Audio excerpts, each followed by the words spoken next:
લાડુ પ્રસાદ મૂકી જાય તો આપી જોઈએ.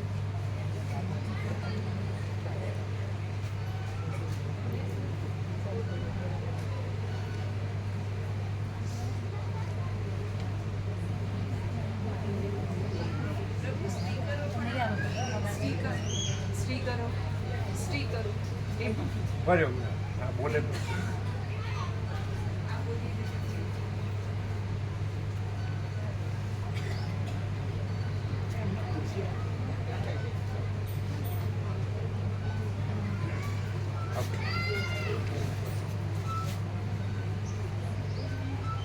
રામજી પ્રભુ રખ્યાલ આ પણ આચાર્ય હતા અને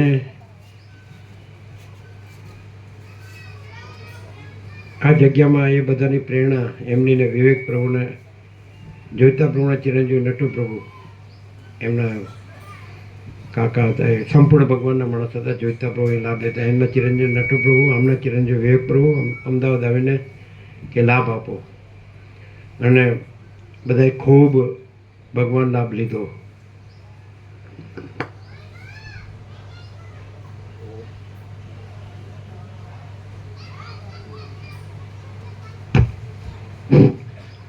ઓમ ઓમ ઓમ.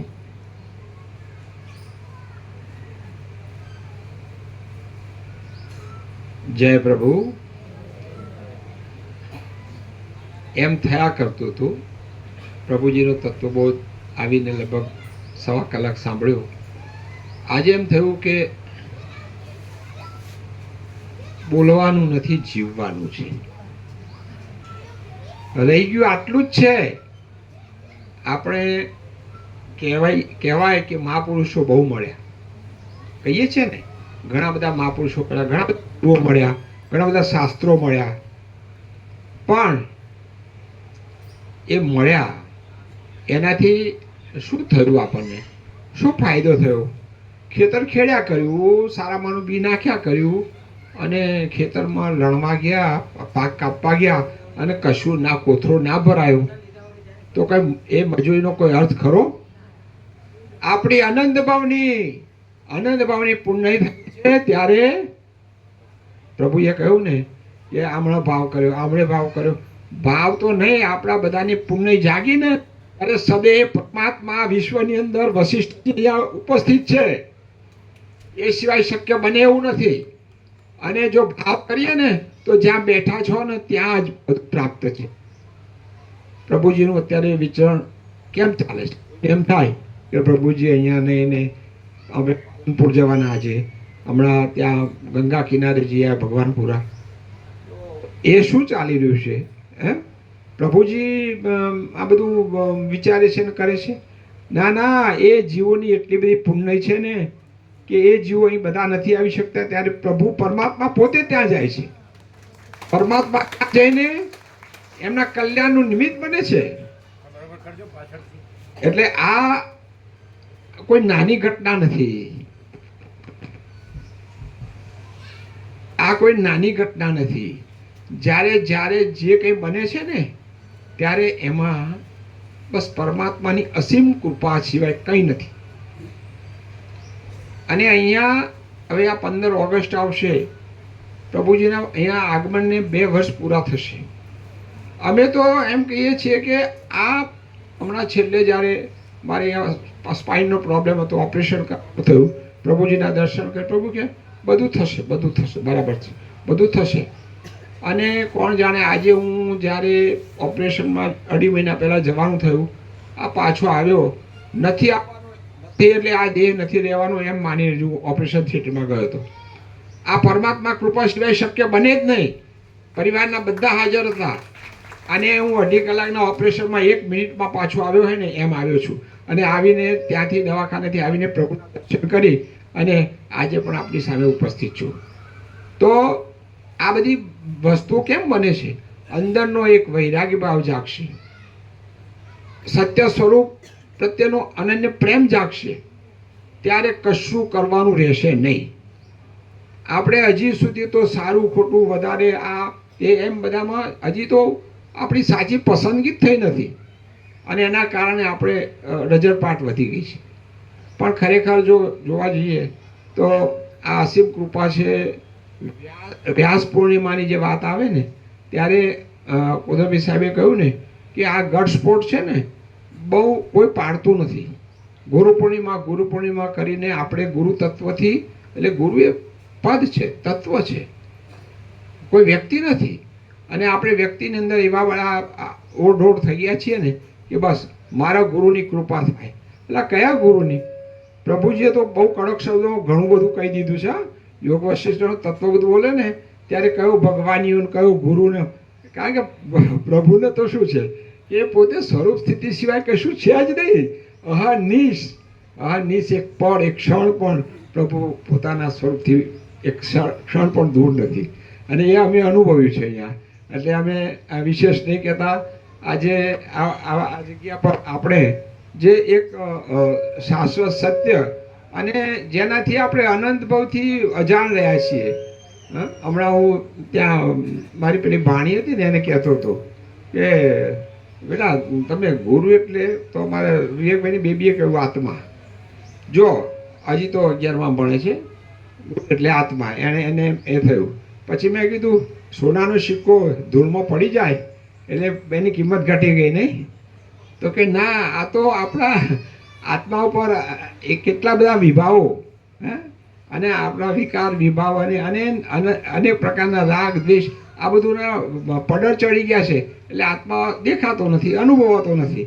અને પરમાત્મા તો અહીંયા સાક્ષાત એના સિવાય કશું છે નહીં. એટલે આપણે આપણા સ્વરૂપનું અનુસંધાન કરવા માટે પ્રભુજી કહી રહ્યા છે બરાબર છે, કશું કરવાનું નથી. પણ એનો અર્થ ધનજી પ્રભુએ કહ્યું ને કશું કરવાનું એમ નથી. વાંચન, ચિંતન, મનન, નિધિ, ધ્યાસન અને સતત અંદરનો ભાવ એવો રહેશે ને કે બસ તમે બીજું કંઈ વિચાર જ નહીં આવે. આ ભૂમિ પર જ્યારે આપણે આવીએ છીએ ને ત્યારે તો આપણા ભાવમાં શુદ્ધિ અને વૃદ્ધિ ખૂબ થઈ જાય છે. પણ જ્યારે આ કલ્યાણધામનું કેમ્પસ છોડીએ ને ઘણીવાર થતું હશે હવે જલ્દી પૂરું થાય તો સારું, પ્રસાદ લઈ અને પછી આપણે કેટલા બધા કામ છે. આ કેટલું બધું લિસ્ટ હશે મનમાં લખ્યા વગરનું. એટલે એ બધું લિસ્ટ પાછું અત્યારે વંચાતું હશે આપણા મગજમાં તો. અને આ બધું એટલે ચાલ્યા કરે. એટલે પછી બે ના રહે, એક મ્યાનમાં બે તલવાર ના રહે. અને આપણે એવું રાખવા મથીએ છીએ એટલે તો આ ઉપાધિ છે. એટલે હવે કાં તો ત્યાગની વાત કરી તો મને તો એમ લાગે છે કે ત્યાગ પણ શાનો કરશો? ત્યાગ કરવા જેવું છે શું? એટલે આજે ઘણી વખતે પ્રભુજીના તત્વબોધને ચિંતન શાંતિથી વિચારીએ, વાગોળીએ. અને અહીંયા જે તત્વબોધના સુંદર વચનો લખ્યા છે ને એને ખાલી કશું ન કરીએ. અને હું તો કહું છું પ્રભુનું વિચરણ ચાલે ને ત્યારે કંઈ નહીં, તમે એ પ્રસાદની વ્યવસ્થા ન હોય ને તો ડબ્બો લઈ અને અહીં આવી અને આ વાક્યોનું સતત વાંચન કરો, ચિંતન કરો, મનન કરો. અહીંયા વૃક્ષો છે, મકાનો પણ છે, બેસીને તમે એ પણ કરી શકો. તમે દૂર નથી જઈ શકતા તો અહીંયા કોઈ એવો પ્રતિબંધ નથી કે પ્રભુજી એમ નથી કહેતા કે ભાઈ અહીંયા તમે આ વાંચવાની, તમે પોતાના ચિંતન કરવાની, એકાંતમાં રહેવાની, અભ્યાસ કરવાનો, આ બધા માટે કોઈ ના નથી. પણ એ બધું કરવું ક્યારે? અંદરની રુચિ હશે તો શક્ય બનશે, પરમાત્મા પ્રત્યેનો પ્રેમ હશે તો શક્ય બનશે. અને અમને તો એમ જ કહીએ છીએ કે બસ પરમાત્માને અમારી વિનંતી છે, બીજું કંઈ નહીં, કે આજે હું પરમાત્માની આજ્ઞા લીધા સિવાય એક વાત કહેવા માગું છું આપ સૌને, કે પરમાત્મા ભલે વિચરણ કરે પણ વધુમાં વધુ આ જગ્યા પર લાભ પરમાત્મા આપણને સૌને આપે તો આપણે બધા કેટલો વધારે સમય અહીંયા પરમાત્માનો લાભ લેવા તૈયાર છીએ. આંગળી ઊંચી કરો, સાચા હૃદયથી. પરમાત્મા અહીંયા આવી શકાય અને લાભ લઈ શકાય તો અહીંયા પરમાત્મા તો છે જ. પરમાત્મા ક્યાંય જવાના નથી. તમે એમ ના માનતા કે પાલનપુર ગયા અને ભગવાનપુરા ગયા, ક્યાંય ગયા નથી. અહીંયા આવો એટલે અહીંયા તો પેલા મુખ્ય ગેટ ઉપર અને પરમાત્માના ચિત્રપટ આમ બોલું થઈ રહ્યા છે. આ પૃથ્વી પર એમણે વશિષ્ઠ રૂપે અવતરણ કરી અને અહીંયા આપણા બધાના કલ્યાણ માટે આવ્યા છે. એટલે આ બધું વિચારીએ, ચિંતન કરીએ તો બધું સહેજમાં બને એમ છે. અને વિશેષ કંઈ કહેતા આજે આવા દિવસે આ મોટી પૂર્ણિમા, વ્યાસ પૂર્ણિમા, આવા દિવસે અહીંયા આવવાનો આપણને બધા અવસર મળ્યો છે. અને પરમાત્માના સાનિધ્યમાં આટલો આનંદ મંગળ થાય તો વિશેષ નહીં કહેતા આપ સૌના હૃદયમાં ચૈતન્ય પરમાત્માને વંદન કરી મારી વાતને વિરામ આપું છું. પ્રભુજીને ફરી વંદન કરી વિરમું છું અને વિનંતી કરું છું, પરમાત્મા જેટલો વધારે લાભ, અમારી તો જે દેહની સ્થિતિને અમે બહુ વિચારતા નથી, ગમે તેમ હશે, પણ અંદરના ભાવ અમારા ક્યારે આ દેહ રહેશે ત્યાં સુધી અમે આ પરમાત્મા માથે રાખીને જ જીવવાના છીએ. એના સિવાય બીજું કોઈ અમારું ઉદ્ધાર નથી, કોઈ આરો નથી. બસ અમારા માટે પરમાત્મા સાક્ષાત આવ્યા છે અને પરમાત્મા છે, અને પરમાત્મા અમારાથી એક રજભાર ક્યાંય દૂર થયા નથી ને થવાના નથી. બસ વિવેક પ્રભુ, એમનો પરિવાર, મેનમાળી, આ બધાનો અમારો અંદરની હૃદયની પ્રાર્થના છે કે પરમાત્મા અમારી કોઈ ક્ષતિ હોય, ભૂલો હોય તો અમે આ દિવસે આપણા ચરણોમાં વંદન કરી ક્ષમા માગીએ છીએ. ઓમ ઓમ ઓમ. નાનક પ્રોગ્રામ, નાનક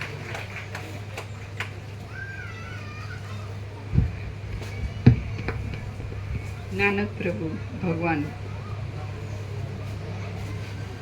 ભગવાનપુર ગંગા ખૂબ લાભ લીધો. જ્યારે જઈએ ત્યારે ત્યાં અખંડ સેવામાં હોય છે અને ત્યાં અનંત આનંદ થયો બધાને, અને એમાં એ રોજ આવતા. ભગવાનપુરથી 15 કિલોમીટર શ્યાના. નાનક પ્રભુ સંપૂર્ણ ભગવાનના માણસ છે અને એમનામાં સંપૂર્ણ પરમાત્માનો પ્રકાશ જ છે ને આનંદ જ છે ને શાંતિ જ છે.